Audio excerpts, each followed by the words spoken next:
There's a man named Joe with a mic and a plan, talking small town stories, trying to understand. Life gets messy, friends come and go, so pull up a chair and listen to Joe. Catching up with Joe How. Yeah, we're killing time somehow. Nobody asked for this show, but we're still rolling now. You're listening to Catching Up with Joe How, the podcast nobody asked for or expected. But since you're here, you might as well stay a while. Hello and welcome to episode 11 of Catching Up with Joe How, the podcast no one asked for or expected. I'm your host, Joe, and today we are catching up with Mr. Eric Clemens. First off, Eric, thanks for joining me today. Been in Florence since around 92, second grade, y'all moved in. About that. My dad was in the Army. I went to I don't know how many different states while he was moving around and all that stuff, but he settled in Fort Hood. I think I was in like kindergarten. I was there for a year or two, and then basically that's when he met my stepmom, the world famous lunch lady, Sheila. And then he bought this land out here, and that's when we moved to Florence. And then now you have 3 sons and then 3 new stepsons. Yes. I got Otis, my oldest. That's been... And he's like a freshman-ish? He's going into his freshman year. I've been coaching him ever since he was old enough to play tackle football, which has been freaking awesome, dude. I grew up the DB life. Scrawny, little, petite, but like I have no business in the trenches. But he's obviously not a DB. If you I don't think you've ever met my son. Never. He's probably a good pushing 6'1", 230, and he's 14. Yeah, then I got Gus, he's 6, and Archie is 3, and then stepkids. Travis is 14. He plays football and shit. He used to be quarterback, but he broke his arm and took a year off. He's a DB, and then you got Tanner and Ethan, 11 and 12. They're kind of just getting into sports and stuff, but the boy life, the dad sport life, it's pretty cool. At least you don't have kids that like one likes football, one likes basketball, and the other one likes baseball. And so far, I mean, even Otis he's tinkered in basketball, baseball. You're a dad, you have to support him, but I just am constantly waiting for football season to start at all times. Yeah, if you get them all liking football, then it's just like one season. Yeah, then I failed as a father if he doesn't like football. Yeah, but then you know that it's just football season when your time is busy. Instead of having a kid that does everything, and then you're like constantly just like going to basketball practice or baseball or whatever. Yeah. This next one we have recently separated and started a new life. How's that going? It is going. Even since that little transfer of information, it's inflamed extremely, but I'm gonna just leave that as a, what do they want to say on TV, a current investigation, and we can't say more. No comment? Yes, basically. What I can say, the new girlfriend, like, she's back here living with me, 3 new stepsons. It's exciting. Like, it's cool. I'm assuming she's here somewhere. She is.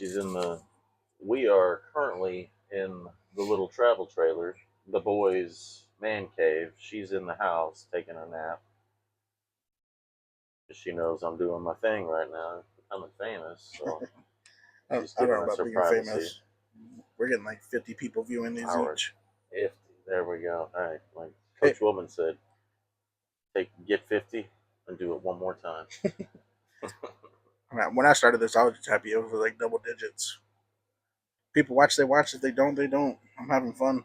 It is cool. It's just as a viewer, much less finally being a guest. It's fun. Like just watching people I grew up with catch up and go through memories and stuff. It's cool, man. That's the whole point of this. My bare minimum goal is at least double-digit viewers today. Yeah, because I'm terrible at keeping up with people. Like there's like close friends that I had like growing up that I haven't talked to in 20 years. I know the feeling. And then we had our 20-year reunion last year, I think it was, or the year before. That was the first time I've seen a couple of those people, and since we graduated. I don't think we ever had our. If we did, I wasn't notified. And you know, being prom king, homecoming king, you would have think they would have notified me, but nobody did. So I'm just assuming it didn't happen. Yeah, I don't know who did all of ours, but somehow they sent me a Facebook invite, so I was like, yeah, I guess I'll go. How long you been married? 7 years. Cool, dude. I think April was 7 years. No plans for kids? Nah, that's why we got cats. Cats will do. Yeah. Not as expensive. No, not until you start taking them to the vet and stuff. That gets really expensive. We did it once to get them fixed. I'm not paying that again. Yeah, my cat's an outdoor cat. I can't do an indoor cat. I literally give zero attention to its survival. No water, no food. It's just a straight up predator. Like I'll be out on the porch Living his good life out here.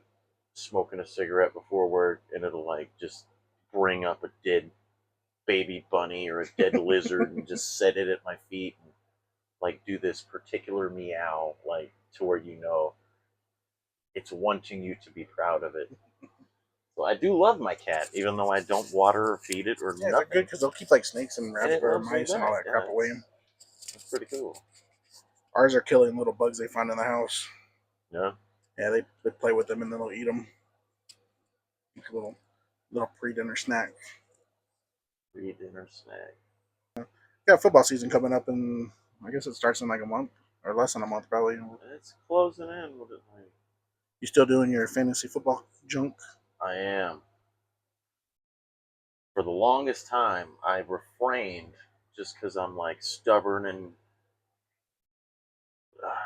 traditional. Like I just want to watch football. I don't want to do all that. But then the first time I was talked into it, I was immediately addicted, dude. It's just it changes the way you watch football. Yeah, because I remember like when we were in school, like that's when fantasy was like just getting started.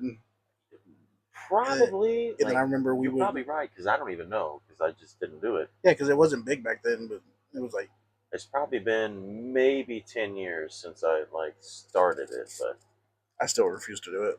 Still, yeah, Joe, oh my goodness, never gonna happen. I'm telling you, dude. I can't do it because then I would end up picking somebody on the Cowboys and be like, shit, I gotta pay attention to the Cowboys now. Well, see, it's discipline. You can't, it makes you, if you are a fan of a team, it makes you like not go all Cowboys or all whatever. See, if I did it, I would try to draft every person that plays for Houston. That's the only NFL team I watch. See, that would backfire. Yeah, that's why I don't want to do it because I'm not gonna waste my money. And then if somebody drafts somebody from the Texans, I'm gonna get mad. I mean, you can do it for free. I've been in a couple leagues. That would be no fun though. Yeah, I mean, it's funner with money. Like right now, Boomer. Yep. I'm in a league with Boomer. Been in that league for a few years. I was in a league. You remember Ryland Chambers? Yep. He's the one who taught me into it initially. I was in a league with him for even longer for a while. And then his wife got pregnant, so he just said fantasy. He was the commish though, so I don't blame him. That's probably a lot of work to like run the league. I don't know, but yeah. I can't do it. But I remember like when we were in school, I guess it was my junior year, I'm assuming maybe.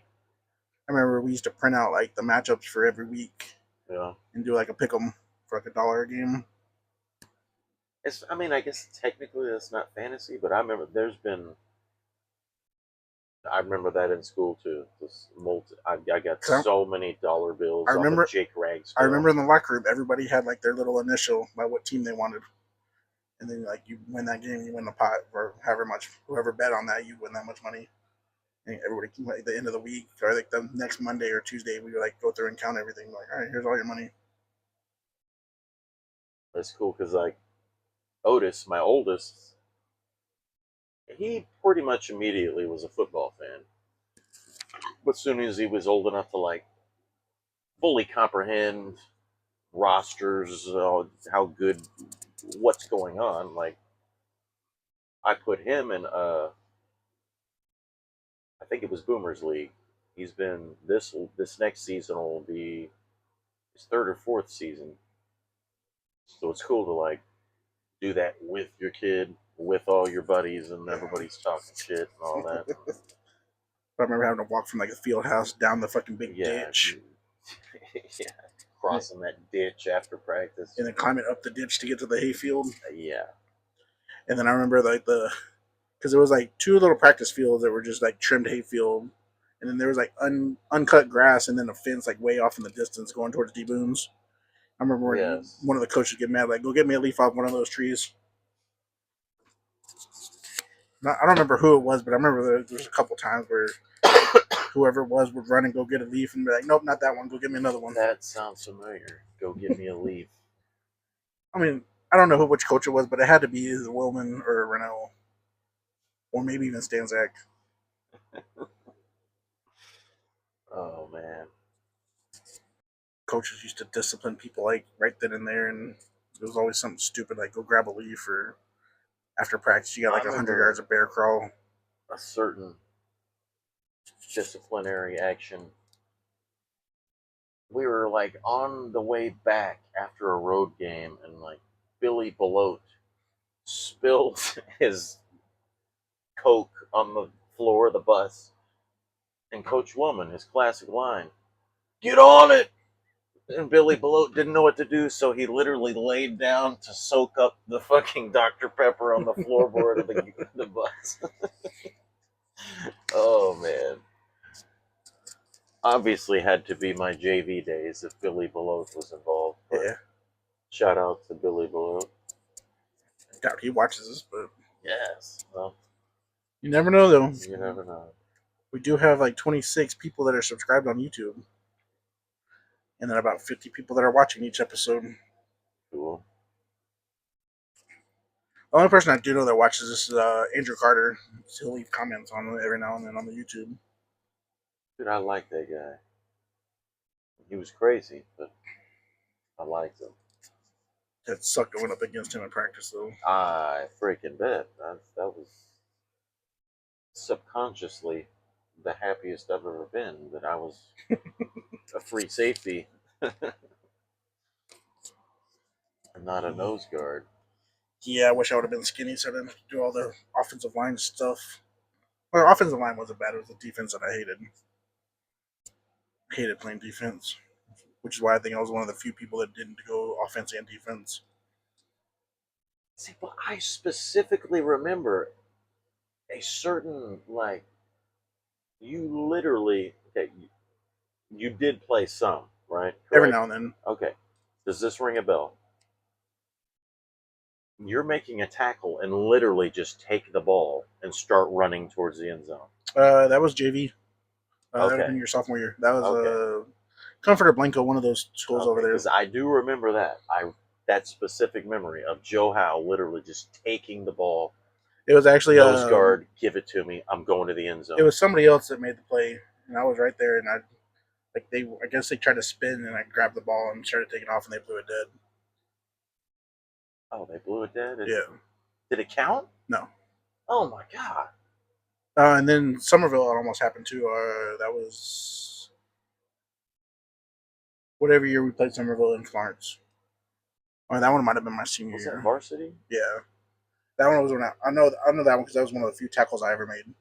I met the running back like on the handle. I met him in the hole and like stood him up and like took the ball.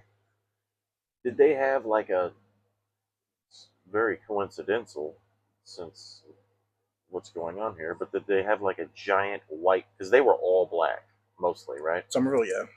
But they had, from what I remember, they had like this giant fullback. He was white and he had dreadlocks. Do you remember that That I don't that remember. character? No. Well, I guess it was maybe it was my junior year. I remember If you Somerville weren't had there, they had a running back that was like 5 foot maybe. I know I know what you're talking about. But I remember I the don't remember a big fullback white dude. straight up. I met him in the alley. It would have been like a 2.5, 3 yard gain, and he ran me the fuck over, dude. I just That might have been Comfort I at didn't Blanco. have enough ass. I brought it all. He was bigger than me. I go to the sideline. Willman's like, "What happened?" I'm like, "He ran me over, coach. You see how big that guy is?" I'm like, I was there. It just didn't happen. I'm sorry. Was that on varsity? It had to have been. Yeah. So yeah, it was probably one of those teams. And I remember like Comfort and Blanco had big people like that, but that would have been JV years Yeah. because I did JV freshman year and you did freshman and sophomore. Yeah. And then once I was on varsity, that's when we moved to the district with like Gerald and Salado, Lexington, Rogers, Lago Vista. See, I can't remember all that, but it sounds familiar. Yeah, But yeah, it was yeah, because basically before that, when you played JV, we had I that. might That have was when we were done like Blanco, Comfort, a handful of Somerville. games on varsity, like my sophomore year. I remember we all had to dress out for the playoff game. Yeah, basically that. Never felt like such a waste of space in my life. The only cool part about that one of those, that was my brother's last game. I remember at one point we used to have a picture of him standing on the sideline and like kneeling down to me, standing over him, like patting him on the back because the game was almost over. I'm sure I said something not very appropriate at the time. Yeah, and speaking of football back in the day, the one year I played JV was probably the funniest year of like any organized sport I've ever had because that would have been your sophomore year. Okay. And I just remember like the stupid like Wednesday going out to eat with like Boomer and Jake and all them, and then going back to Jake's house and playing Madden. Yes. Was it? I was thinking about that earlier today. Was that the actual Madden tournament? Because we had like a Madden tournament. We had one then, yeah, because that was or we also had the if you keep winning, you don't get off the system. Okay. Well, there was one. It was like literally throughout the whole tournament. I think I played you at one point. Like Yeah, you were Detroit with yeah, like and I lost. yes. Yeah, I think it was pretty bad too. I want to say I was Dallas and you were Detroit. It was like random, but Yeah, because that was when there was like two different games going on at Jake's house. We had a turn little yeah. bracket going. Okay. To determine if it's the same scenario, because the one I'm thinking of is when literally it was the championship. It was me and my little brother, and we just totally disappointed everybody. We were like, we're not going to play each other. We'll take the money 50-50, and we went home. Yeah, Is that I probably left before that. okay? Well, that's how it ended. We disappointed everybody. I do remember that. I didn't want to lose to my little brother. He didn't want to lose to me. So we're just like, let's split the money. And I remember like randomly everybody would end up at Jake's house and like randomly play Madden. It's like when you keep going, if you lose, you have to take turns. Lots of things Yeah, because it was happened at Jake's house. like you, Jake, Keith would show up every now and then. Snuffy's Chance. I don't remember who else. I know there was other people, but Boomer was there. Surely. Yeah, because that was when Boomer had that little Honda Civic that we would all try to pile into to go somewhere. Was it the Civic or was it the Fiero? No, I know he had a little Honda at the time. It was like a little black Honda at some point then. Okay, I remember the Honda. So I remember going places and like trying to pile in the back seat with like 4 people. Yeah. And like I remember at one point like the air conditioner either wasn't working or didn't work good. It was hot. It's not good. And we're trying to get him to go faster so it'd be more airflow.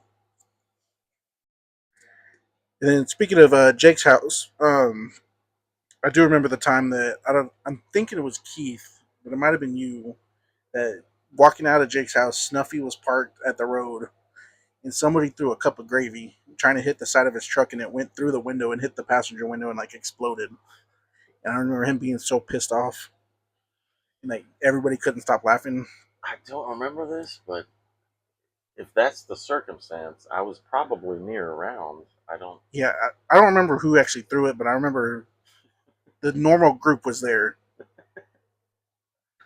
Oh my god! And then there was also the time that somebody put a sardine in Snuffy's car, I do remember that. I like do remember under the that. seat.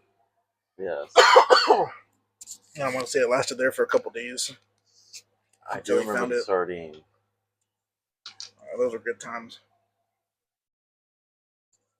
I remember. It was definitely earlier in time. We were probably middle school. Somehow we all ended up at Jake's house and we ordered a porn. Nope, that was the same time. That was the same Yeah, time? Okay, okay. yeah, because that was when Jake's dad found out. Yeah, Yeah, and that was high school. he played the perfect dad role. Just didn't showed some concern, but was just like, okay, whatever. Oh, Jake Ragsdale's house. There's a lot of crap that happened there. Yes. So I feel like that's where everybody always ended up that 1 year, like your sophomore year, my freshman year. Pretty much. Even fourth grade, I had a date with Tammy Hughes. My dad gave me $20 to go to the movies. Drop me off in town. I go to her house. What my dad said I can't go.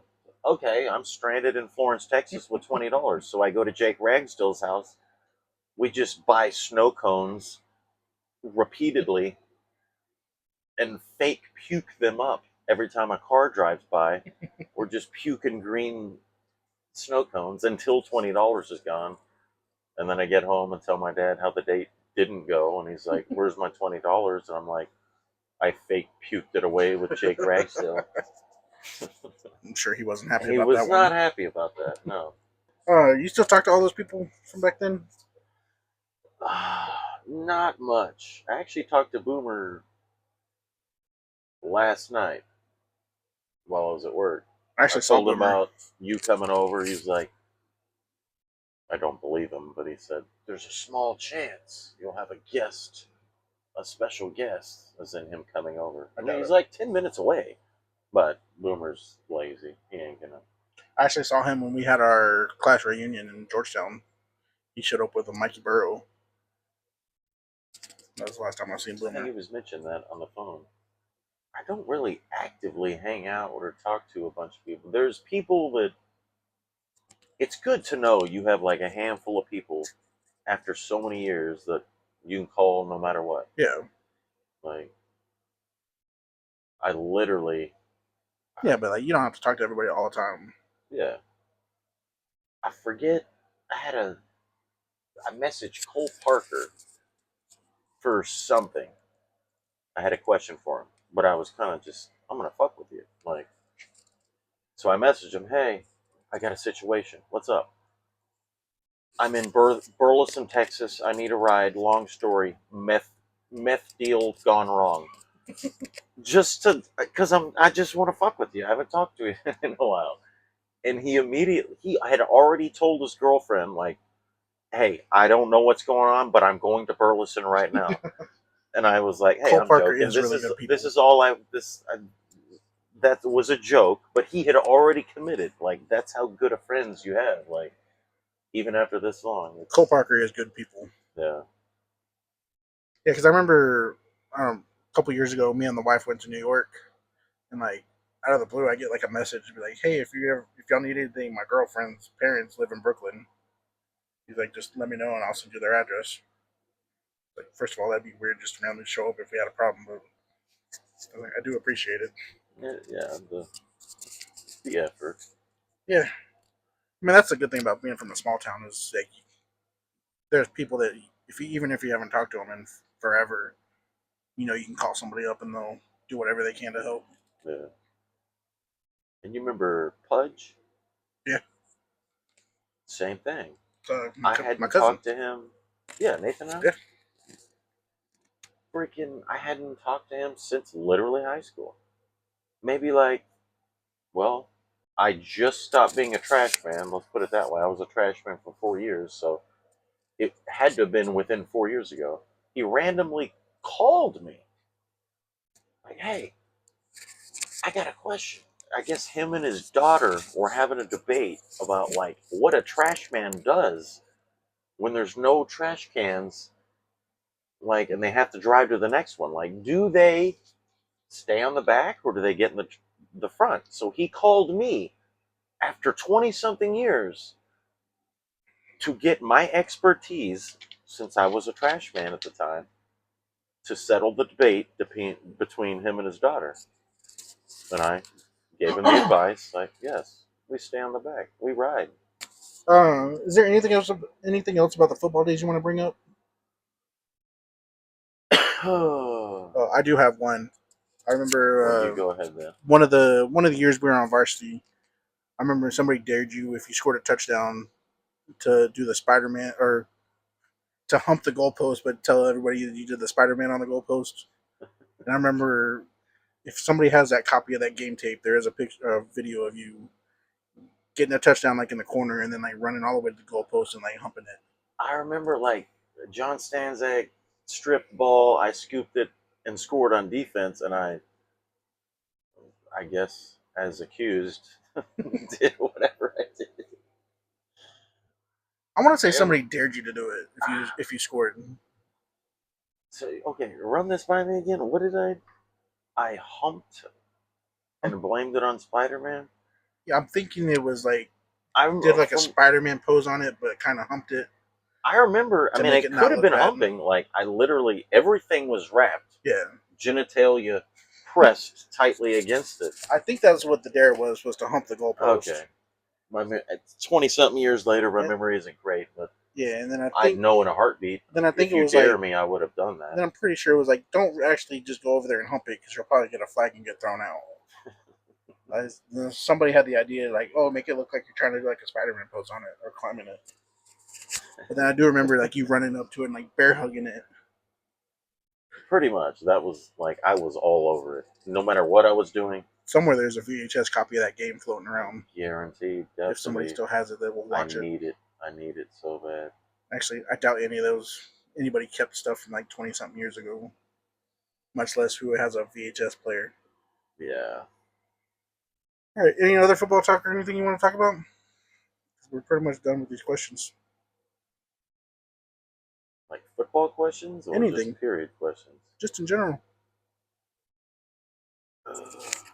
I just miss it, dude. Loved it playing. Like, I literally cannot explain how much I loved playing football. With the memories, the bonds you build with people, even if it's not like an obvious bond. I missed that part. When you were on the field and what you were willing to do for another dude, that's what you're willing to. My body was expendable, dude. I missed that. I don't have a body to expend anymore. I'm fucking old. So that makes me miss it more. But I know that feeling. Like, I don't miss hardly anything except for like the games. But that and then the people basically brought me into coaching Little League, which before I even met my wife and had kids, I was with Sam Hobbs and his army of kids and Jason Ellis, Pooh Bear. That was my first stint. I coached a couple years with them. I'm just like a goofy looking, long haired 19-year-old, like coaching little kids. And then I took a little break and then had kids and coached Otis for all his span. And then my middle one, he should be old enough to play tackle football this year. So as long as he is, I'm going to try to coach him. But that it just brought me. Football, dude. Maybe I'm a maniac. I just think it's worth it. Man, I had so much fun. If it was a thing where you didn't have to practice, I would like it a lot more. I definitely agree with that. I had a terrible work ethic. Well, I remember my last game. You've had the experience too. It sucks to realize I will never play football again. Yeah. Coach Renault coming up to me. He's a lineman coach. He has nothing to do with, but worse, something still. But he came up to me and just told me he was like, I don't know how the hell you did it. You don't even really, you just show up on game days. You don't give a shit about practice. You don't. I don't know how you did it. That you just, as far as the point of wishing we couldn't practice and just play football. Yeah, I would To try to that think of point. any excuse not to do anything at practice. Like, oh, this hurts, and sometimes I get away with it, and sometimes Renault would be like, no, like get in there. Man, I tried that one time my whole life. It was hot, and I told Coach Carter that I was dizzy or I was the heat's getting to me.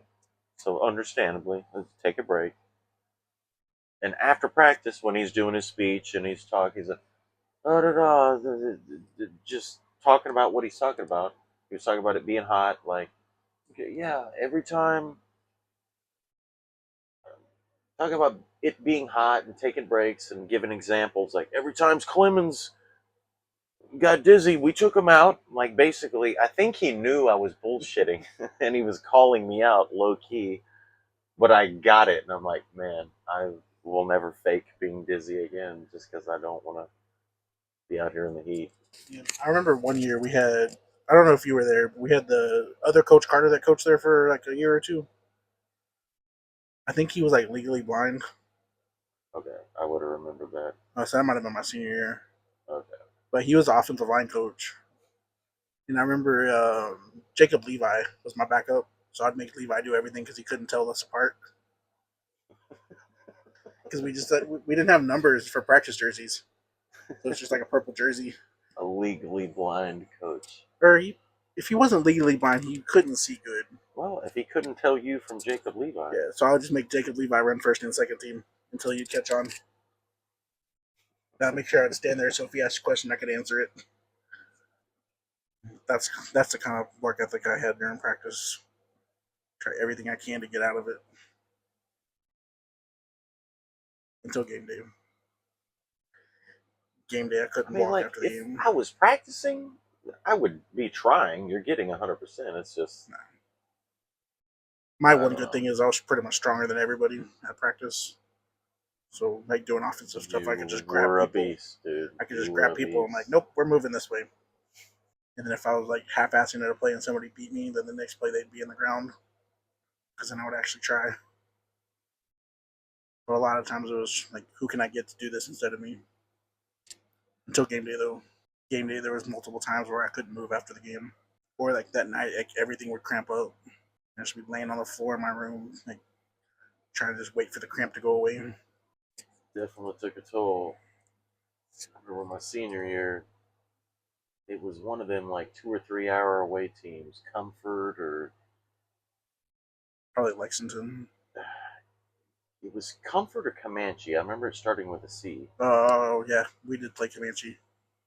and I want to say it was my senior year. It was senior year because That was the one where we played Tania at Baker Comanche. was trying to like be a thing with me, and she was a cheerleader, and she was crying.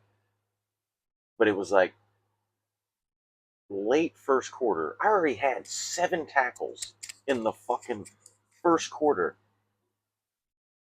It was like something in goal. They ran over me at the goal line, touchdown. 2 point conversion, same thing, ran over me at the goal line. But like my helmet pinched my neck skin with the shoulder pads, and it made like a big gnarly blood blister. And Steve Batchelor was like the trainer. So I go over and I'm like, man, this hurt. I'm feeling. I'm like, that don't.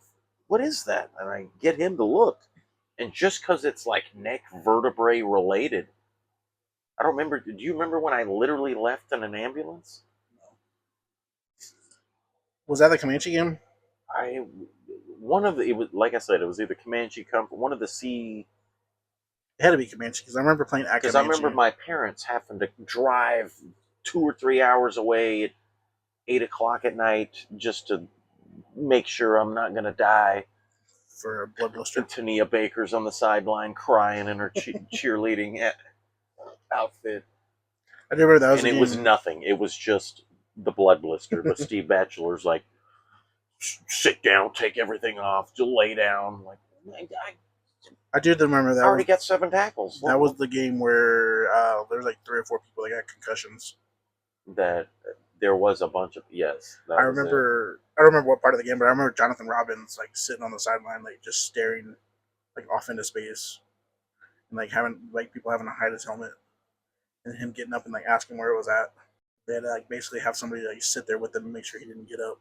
And he just That's the guy you I just kind remember of need to contain. the whole game, like the whole rest of that game, he would just sit there and just had that like blank look in his face, like there was like no thoughts coming through. And then every now and then he would try to get up and go back in the game. That was the one that, and I'm pretty sure we got beat like 44-0 that game. And I think they also had a running clock in the second half. And I think they ended up trying not to score more points. And so I want to say they were up 44-0 at halftime, and that was the final. Probably. That was not a good year. Yeah, that would have been your senior year. Yeah. We won the first game, Bartlett. Yep. With, you remember the gay running back? Preston Walker. There you go. Because I remember the whole. Yeah, I remember he was built like a small Ricky Williams. Yes, exactly. He was a mini Earl Campbell, like 5'9", 220. Nah, he wasn't 5'9". He was like 5'6", maybe 5'5". Well, probably even. Because I'm like 5'7", and I was like taller than him. Okay, well, but his leg even was, worse. His leg was like a tree trunk. Dude, yes, I remember the whole weeks of practice leading up to that game. Like they were, I think they had Goody on the scout team as him. Like they specified that's the one. This is all we have to worry about, and we were so like worried. And then we won like pretty significantly, and then we lost every single game. Until Lago Vista. Did we win another one? Yeah. Okay, well, I remember it being ugly. I'm pretty sure we played Lago Vista that year because we played Lago Vista. I think every year I played. So that was one team. I thought we literally won the opener and then lost the rest. I could be wrong. Pretty sure we went 2-8 that year. Okay. I'd have to look it Makes up me somehow. feel a little better. Yeah, because it was because Lago Vista was in our district every year because your sophomore year, that was when we were Blanco Comfort in that area, and then when we switched to Gerald, Rogers, Salado, Lexington. See, that's where I just don't remember switching and all. I just remember playing football. I remember Lago Vista every year because that was the one team we beat every year. Because at the beginning of the year, I knew that was going to be a win because they were terrible.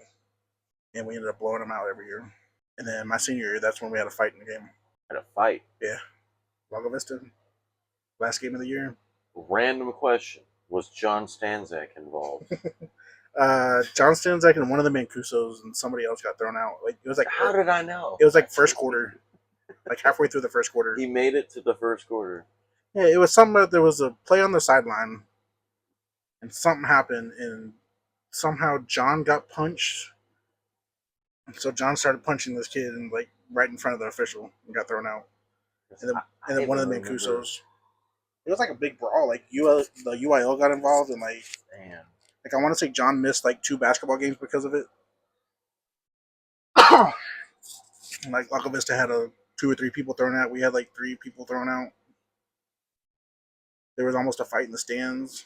I remember a similar incident. And I want to say that was the same year that Coach Futuro almost got in a fight in the press because their press box was like an open thing and they only had like one stand. So it was like half and half, like Lago Vista Farms parents. And like the press box was like in the middle. And I remember, I want to say it was Coach Futuro, like a fan was like yelling at him and like trying to fight him, like when all this was happening. And then like at halftime or at the end of the game, because our locker room was like one of their old gyms.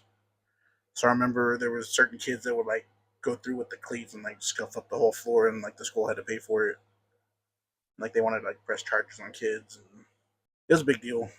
That was also the same game that at halftime, Coach Carter almost got in a fight with one of their, not a booster, but if it was college, it would be a booster, but I don't know what they're actually called here. Yeah. In high school level, but like he was like Coach Carter's face, like yelling at him, wanting to fight. He kept yelling, like, what school did you go to? Because he went to Texas and Carter went to A&M. I remember Coach Carter being like, what does that even matter? And then I remember, like, some of the kids were, like, yelling for Carter to punch him. Generally not a good idea to try to mess with Coach Carter. Particularly back then. Yeah, well, I mean, I and would see that guy that was as older, but a like it would have been a good fight. That guy ended up that guy played in the NFL. okay. Well, that would make a good fight with Coach Carter Like then. size wise, he was older than Carter, but size wise they were pretty close. But Okay. I don't think he was like because Coach Carter used to lift weights back then. I don't know if he still does, but like Carter was jacked. Yes, that's what I remember. He Yeah, was. size wise they were good, but I don't think that guy lifted like Carter did. I think Coach Carter would have took him in the fight. Which that story would have been a lot better if it would have been like, yeah, Coach came to blows with some dude in the locker room at halftime. And that was also the game, my last game I ever played, and the one time I got to run the ball. Yeah. Yeah, Carter called the timeout with like 10 seconds left. Put me in at running back, and I got stats say I got 2 yards. 1 carry, 2 yards. Career rushing stat, even better. Yards after contact. Somewhere I used to have that like newspaper clipping that said how 1 for 2. Newspaper clipping. Yeah, because my brother used to call in the Killeen and Austin paper, and then my dad's little newspaper had it too. So I had like all those news clippings with like 1 carry, 2 yards. That is cool, dude. So I can officially say I averaged 2 yards per carry in high school. I don't have to show the part that it was 1 carry and I really didn't get 2 yards, but somewhere if you can look back in the Austin paper at old score sheets and stuff, it's in there. Because Your last game. that was the last game, and like I remember getting tackled and like hearing the buzzer go off. I remember it's Corey C, so I looked up at him. He's like, "Are you hurt?" Like, nope, I'm just gonna sit here. I remember the same feeling, dude. I don't know. I was sitting somewhere when it just set, when it set in. Like Nathan Simmons walked over and just, we were both crying, dude. That just, Mine when was it like sets in, that like, mine was like instant. Like I didn't even get up off the ground yet. And fuck, I'm never gonna play football again. And then in the back of my head, I was like, shit, I shouldn't even go to school anymore. in a way, I kind of have. I remember having that feeling too. Like, why? I have a little bit of my senior year left, but what's the reason? I mean, you got to graduate, but I remember when it's all about football, I like, even asked my man, parents if I could stop going, and my mom was like, "No, you're gonna graduate." And I'm sure she gave me the speech that even if she has to take me to school every day, I'm gonna go. But we ended up making it. I ended up graduating, and here we are. Never did the college route though. I applied for college once, at a community college, and then when I went to go pay, I was like driving into the campus and like stopped and like, I'm not gonna do this. I'm pretty sure I went and bought beer and got drunk instead, I never did college. and then never tried again. And that's why I'm probably gonna work until I die. Same here. But I have no life regrets. I feel like I'm where I'm supposed to be in life. All right, so that's pretty much everything, Eric. I do have 3 more questions for you that I ask everybody when I do this. Okay. You can go as long or short as you want with these answers. What's one thing that people don't know about you? I don't really know. I guess just a lot of people that know me have known me for a while and they haven't seen me for a while, so they don't really know like what it is as far as priorities in my life right now. But it's basically being a dad, like just that role, getting to coach your kids, getting to football. They're all into football. Otis, obviously, even Gus, the middle kid, fixing to start coaching him, hopefully. Being family oriented, being that, like, because you look at me, you think I live under a bridge somewhere. Hey, you do give off like the hippie, I know, like you should be like under a bridge somewhere in Austin. see, that's like, people look at me, it's the total example of judging a book the wrong, like, I am at heart just a backwoods hillbilly, but I look like I live under a bridge and shouldn't be around children. But that is the answer to your question. Like, All right, the next question we got for you: who's been the most influential person in your life? I don't know if I could pick one. If I had to pick one, maybe my dad, because I think 40 years of life, I've found that you have to be tough. Whether it's a lot of what we talked about playing football, you better be tough, especially if you're not black being a defensive back. You better at least be tough. Hey, that narrative is changing though. One Cooper DeJean at a time. It is. It's nice. But in general, like, and I'm not narrowing it down to being a white defensive back. It's life, but being tough. Most influential people, I would say John Madden. As far as my football passion, like, I literally, that is John Madden. PlayStation. Got my passion for playing his game, my passion for football, his passion, his everything he did for the sport of football. I've got to name drop just as far as influenced my life. When I first became a football fan, it was literally, I think I was like 8 or 9. My mom, Sheila, the lunch lady, was watching a Niners game. And I look up and I see this beautiful, fancy black man high stepping from his own 35 with the football in his hands. Deion Sanders. Deion Sanders made me want to play football because I saw that and I'm like, he is having fun. He is cool. That is what I want to do. And also, one more name drop, Daniel Havens. When I actually was playing football, and I was playing football for a while before I met Daniel Havens. But obviously, even one grade below him, he's the man. I'm not about to, he's the free safety. Like, even when I was playing, they moved me to outside linebacker at 130 something pounds. I don't know why. But that was I had hands on, eyes on, like, idol, like somebody. Daniel Havens was the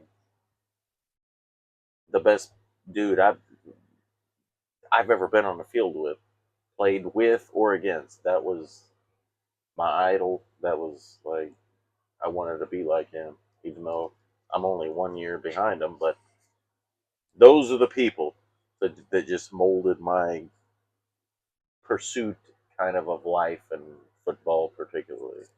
And touching on the Daniel point, that was when I realized how like quick football ends. Because I was on the field his last game, the last play. Yeah, double thumb. Yeah. I actually talked to Jake Colson about that one. I saw it. Because he was kicking. Yeah. Even though he shouldn't have been. See, I didn't know that. I watched that and I'm like, you literally just called the shots, Jake Colson. You just said, no, get out of here. I'm going to do it.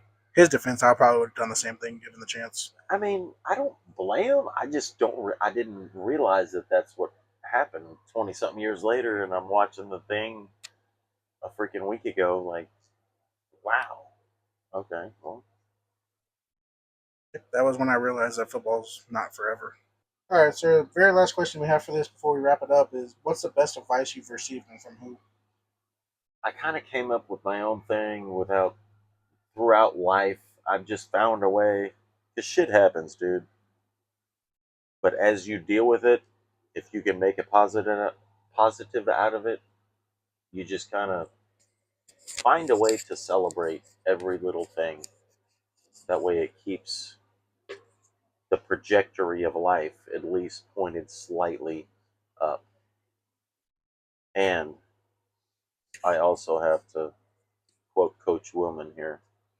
He said, stop them once and then do it again.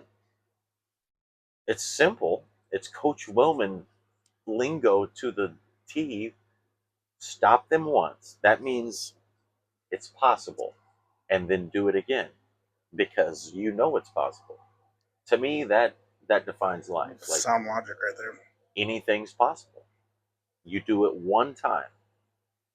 You're establishing it's possible. And then you do it again. you're paving the way. You're in control. Well, that's all we have for this episode. Thank you again, Eric, for joining me. And remember to check out our Instagram page at Catching Up with Joe Howe or my Facebook page for details on our next show. Until then, I'm Joe, and thank you for catching up with me. That wraps it up, yeah, we're out the door. Another episode you can't ignore. Didn't ask for this, didn't see it coming, but somehow it's still up.